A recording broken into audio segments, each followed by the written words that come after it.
कल से नवरात्र का पावन समय शुरू हो रहा है। आप सभी की मनोकामना पूरी हो, इसी कामना के साथ मैं कुछ बातें आपके साथ करूंगा। साथियों, बीते कुछ दिनों में मैंने देश के चारों कोनों, पूर्व, पश्चिम, उत्तर, दक्षिण, हर दिशा का दौरा किया है। पूर्ण बहुमत वाली सरकार के लिए हमेशा देश के हितों को सबसे ऊपर रखने वाली सरकार के लिए, आपके विकास के लिए काम करने वाली सरकार के लिए देश भर में जो लहर चल रही है, वो आज मुझे यहां अमरोहा में भी दिखाई दे रही है।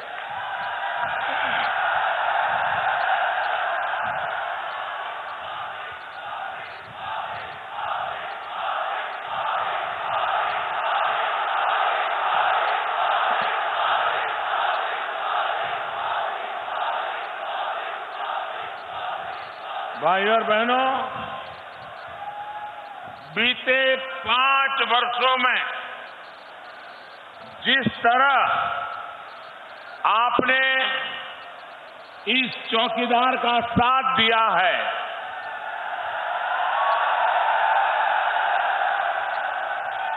उसके लिए मैं बहुत विनम्रता के साथ शीश झुका करके आप सबको नमन करता हूं। आज आपके सामने शीश झुकाते हुए मुझे इस बात का भी गर्व है कि इन 5 सालों में मैंने देश का सिर झुकने नहीं दिया। पूरी दुनिया में देश की साख आज जितनी ऊंची है, उतनी कभी पहले नहीं रही। भाइयों और बहनों, कल ही आपके इस प्रधान सेवक को संयुक्त अरब अमीरात ने वहां का सर्वोच्च नागरिक सम्मान जायद मेडल देकर के सम्मानित किया है। मैं यूएई की सरकार और वहां की जनता का इस सम्मान के लिए हृदय से आभार व्यक्त करता हूं। लेकिन ये सम्मान मोदी का नहीं है, बल्कि 130 करोड़ भारतीयों का है। खाड़ी देशों के विकास में योगदान दे रहे हमारे लाखों भारतीयों का है। कुछ साल पहले सऊदी अरब ने भी मुझे, हम सभी को, एक प्रकार से पूरे भारतवासियों को वहां का सर्वोच्च नागरिक पुरस्कार दिया था। भाइयों और बहनों, दुनिया में भारत की साख और सम्मान अगर नई ऊंचाई पर पहुंचा है, तो इसके पीछे आप सबके आशीर्वाद है, आप सबका सहयोग है। भाइयों और बहनों, देश की साख रहे, इसके लिए मजबूत सरकार का होना बहुत जरूरी है। मजबूत सरकार ही कड़े और बड़े फैसले ले पाती है, देश को आगे बढ़ा पाती है। आप मुझे बताइए, आज दुनिया में हिंदुस्तान का डंका बज रहा है कि नहीं बज रहा है? अमेरिका में भी भारत का डंका बज रहा है कि नहीं बज रहा है? जर्मनी में भी भारत का डंका बज रहा है कि नहीं बज रहा है? इंग्लैंड में भी भारत का डंका बज रहा है कि नहीं बज रहा है? दुनिया के सभी देशों में हिंदुस्तान का डंका बज रहा है कि नहीं बज रहा है? ये सारी दुनिया में भारत का जय जयकार हो रहा है। इसका कारण क्या है?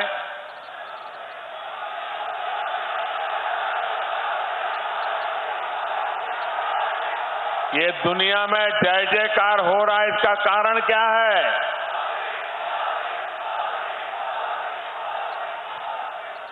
इसका कारण मोदी नहीं है, इसका कारण आप लोग हैं। 2014 में आपने जो वोट दिया उसकी ताकत है, पूर्ण बहुमत वाली सरकार की ताकत है।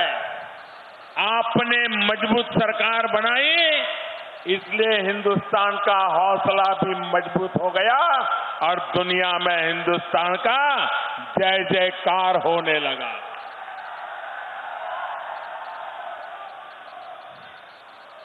भाइयों बहनों,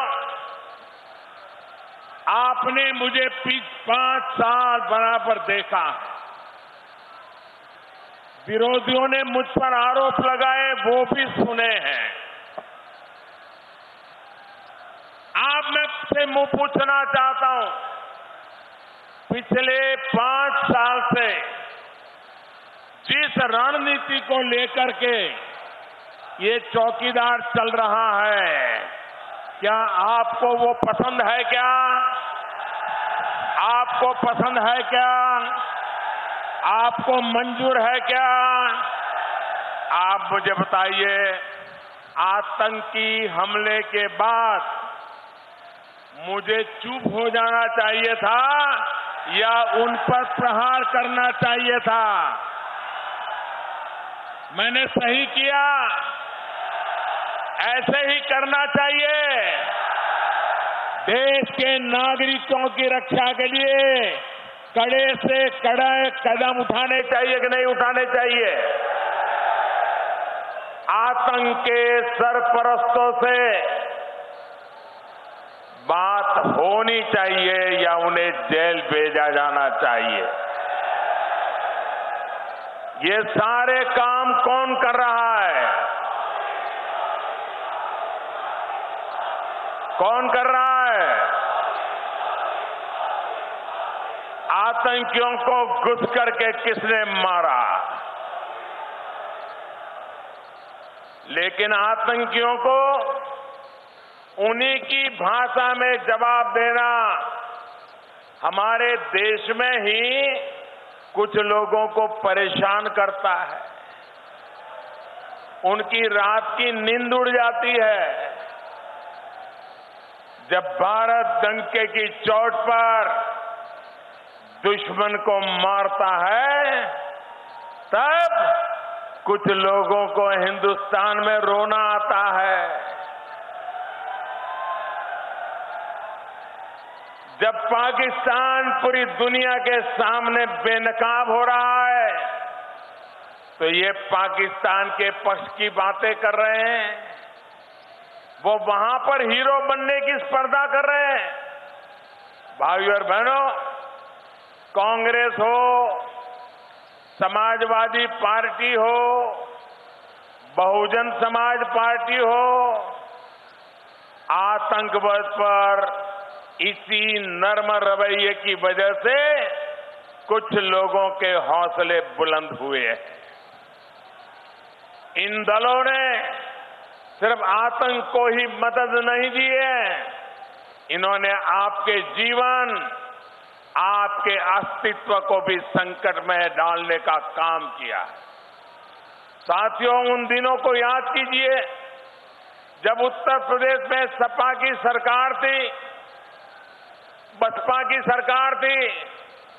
दिल्ली में कांग्रेस की सरकार थी, तब क्या होता था? कभी लखनऊ में बम फूटते थे, धमाके होते थे, कभी रामलला की जन्मभूमि अयोध्या में धमाके होते थे, कभी भगवान भोलेनाथ की नगरी काशी को दहला दिया जाता था, कभी रामपुर के सीआरपीएफ कैंप पर हमला हो जाता था। अक्सर इन हमलों के तार यूपी के अलग इलाके, दूर दूर तक इलाकों में जाते थे।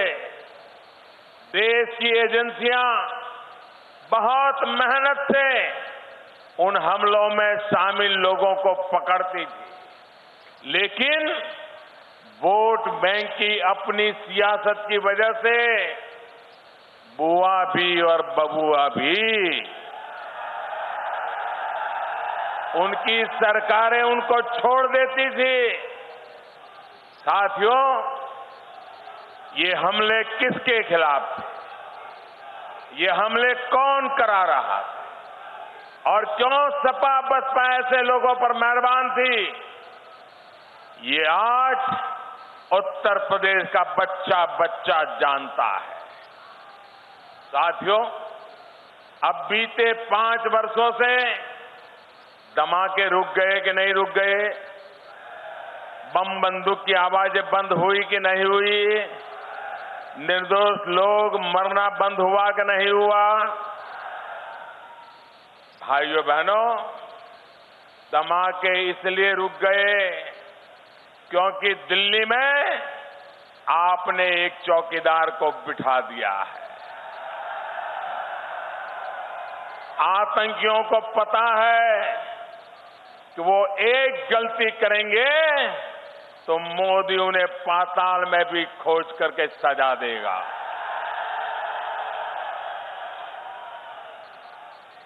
मोदी आतंक को वोट बैंक से नहीं तोलता,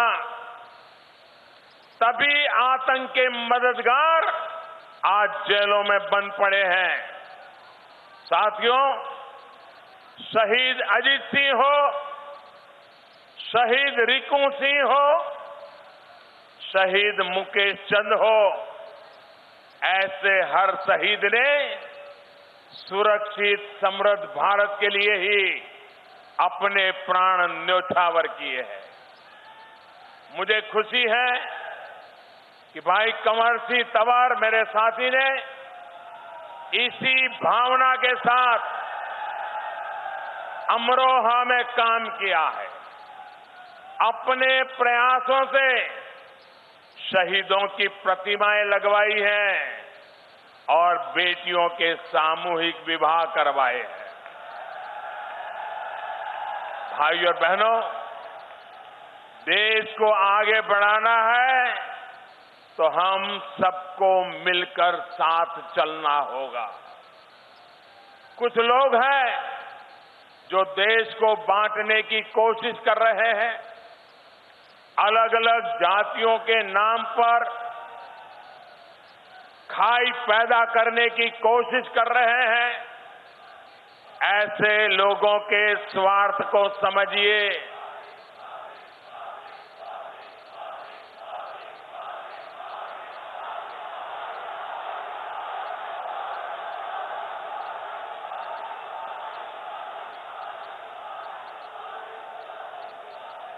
आप मुझे बताइए, अरे जब दुनिया में देश की पहचान ही नहीं रहेगी तो फिर इसका खामियाजा एक एक हिंदुस्तानी को भुगतना पड़ेगा। उत्तर प्रदेश की जनता ने 2014 में और फिर 2017 में ऐसी ताकतों को मुंह तोड़ जवाब दिया है। सबका साथ सबका विकास के विजन पर चल रही हमारी सरकार, एक भारत श्रेष्ठ भारत के संकल्प पर चल रही हमारी सरकार देश की पहचान को और मजबूत करने के लिए प्रतिबद्ध है। साथियों, आज जब मैं आपसे देश की पहचान की बात कर रहा हूं, तो आपको कांग्रेस के कुछ और पुराने गुनाहों की भी याद दिलाना चाहता हूं।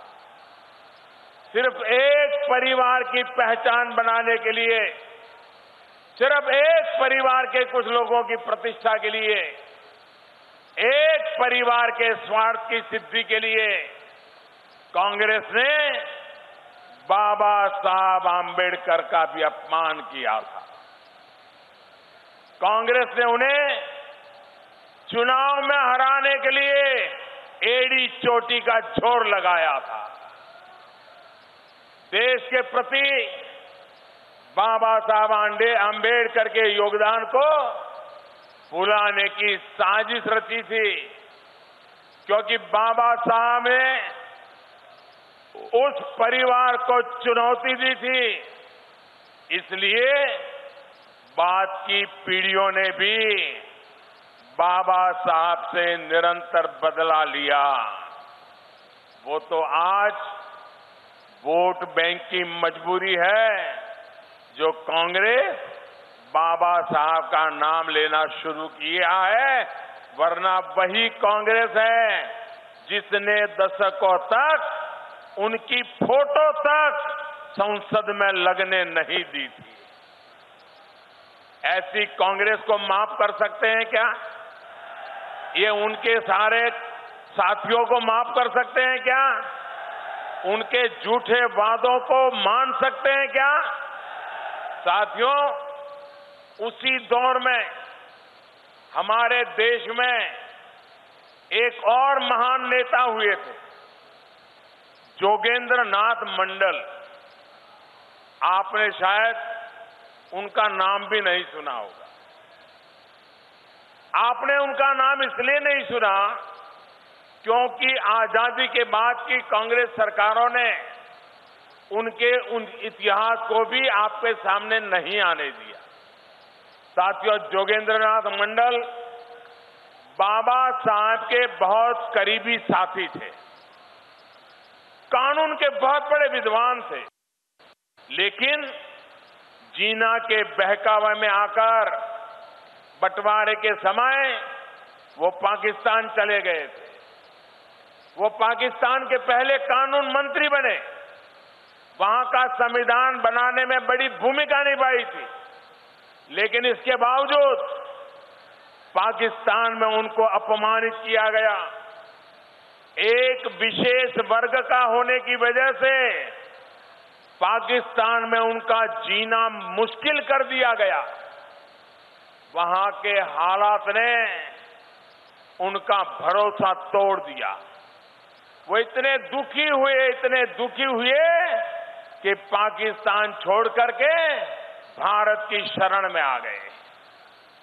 लेकिन पाकिस्तान से वापस आने के बाद तब की कांग्रेस सरकार ने उनके साथ उससे भी ज्यादा बुरा किया। अपनी मृत्यु तक वो बहुत ही मुश्किल परिस्थितियों में रहे। आज मैं आपको उनके बारे में इसलिए बता रहा हूं क्योंकि इतिहास में छिपे तथ्यों को जानना और उनसे सबक लेना जरूरी है। ये सबक ही आपके वर्तमान और भविष्य को मजबूत करेंगे। साथियों, बाबू जगजीवन राम जी के साथ भी कांग्रेस ने यही किया। आज उनकी जयंती पर बाबू जगजीवन राम जी को मैं नमन करता हूं। बाबू जगजीवन राम ने अपना जीवन गरीबों के कल्याण के लिए समर्पित कर दिया था। बाबू जी दो चीजें चाहते थे, एक मजबूत भारत और दूसरा लोकतांत्रिक भारत। अब हमने पाकिस्तान को उसकी हरकतों का मुंहतोड़ जवाब दिया था, तब बाबूजी भारत के रक्षा मंत्री थे। लेकिन इस देश में केवल एक ही परिवार की जूई हजूरी करने वाले लोग देश के इतिहास में एक गौरवशाली नेतृत्व के लिए बाबूजी को कोई श्रेय नहीं देते हैं। बाबूजी आपातकाल के खिलाफ आवाज उठाने वाले सबसे पहले कांग्रेसी नेता थे। उन दिनों में जब तत्कालीन प्रधानमंत्री का डर लोगों में भरा हुआ था, जब लोगों को गिरफ्तार किया जा रहा था, बाबूजी ने कहा था कि लोग इस संघर्ष के परिणामों से बिल्कुल भी न डरे। बाबूजी जिन बातों में विश्वास किया करते थे, उन सभी बातों पर आज कांग्रेस की वजह से एक खतरा मंडरा रहा है। आप महसूस कीजिए कि आज बाबूजी की अगर जीवित होते, एयर स्ट्राइक और सर्जिकल स्ट्राइक पर सवाल उठाने वाले कांग्रेस और विपक्ष के आचरण के कारण उन्हें कितनी पीड़ा होती। यदि कांग्रेस और महामिलावट वाले जीतते हैं तो बाबूजी के आदर्शों का कभी सम्मान नहीं होगा। भाइयों और बहनों, वोट बैंक की पॉलिटिक्स ने देश का बहुत नुकसान किया। याद करिए, पश्चिम यूपी में पहले गुंडागर्दी की, कानून व्यवस्था की स्थिति क्या थी। समाजवादी पार्टी की सरकार के समय अपराधियों को खुली छूट मिल गई थी। ये अमरोहा, ये शामली, पूरा पश्चिमी उत्तर प्रदेश, ऐसा कोई दिन नहीं होता था जब बहन बेटियों के साथ अत्याचार न हो, व्यापारियों के साथ लूटपाट न की हो। क्या वारदातें नहीं होती थी। कितनी ही बेटियों ने इस वजह से स्कूल तक जाना छोड़ दिया था। अब आज भाजपा सरकार में इस पर नियंत्रण लगा है। हमारी बेटियों को परेशान करने वालों को, हमारे व्यापारियों को परेशान करने वालों को दो टूक संदेश दे दिया गया है कि सुधर जाओ, नहीं तो जेल का रास्ता आपका इंतजार कर रहा है। साथियों, गुंडागर्दी हो, बिजली की समस्या हो, खराब सड़कें हो, ये एक बड़ा कारण था जिसकी वजह से यहां उद्योग लगाने से लोग डरते थे। इस स्थिति को बदलने के लिए, निवेशकों को विश्वास दिलाने के लिए एक ईमानदार कोशिश की जा रही है। अमरोहा की रिंग रोड हो, बाईपास हो, गंगा एक्सप्रेस वे हो, हाईवे हो, गांवों की सड़कें हो, रेलवे की कनेक्टिविटी हो, हर स्तर पर काम हो रहा है। पद्मावत एक्सप्रेस और आला हजरत एक्सप्रेस अब यहां रुकने लगी है। आने वाले समय में ऐसी सुविधाओं का विस्तार होना तय है। आपके सहयोग से एक और काम मैं कर पाया। आपके इस चौकीदार ने लाल बत्ती उतरवाई, पता है ना, लाल बत्ती उतरवाई और गरीब के घर में बत्ती जलाई है।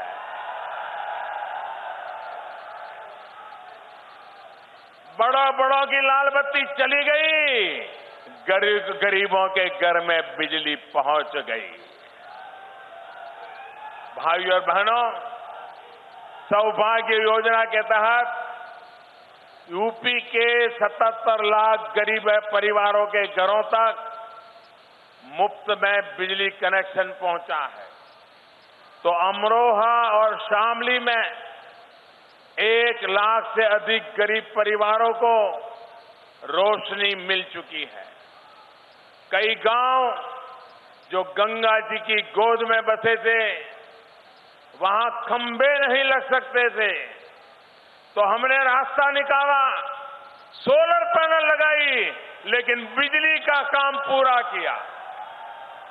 साथियों, कनेक्टिविटी के साथ साथ बैंकों को छोटे छोटे उद्यमियों और युवाओं के लिए बैंकों से ऋण को बहुत आसान कर दिया है।